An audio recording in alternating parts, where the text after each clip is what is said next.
দায়িত্ব নিলেন ট্রাফিক পুলিশে।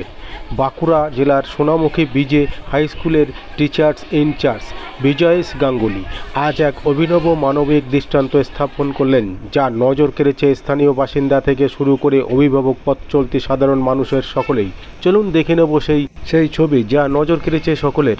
আপনারা দেখছেন নিউজ নদিয়া এক্সপ্রেস। চ্যানেলটিকে সাবস্ক্রাইব, লাইক, শেয়ার এবং ফেসবুক পেজটি ফলো করুন আর দেখুন নিউজ নদিয়া এক্সপ্রেস।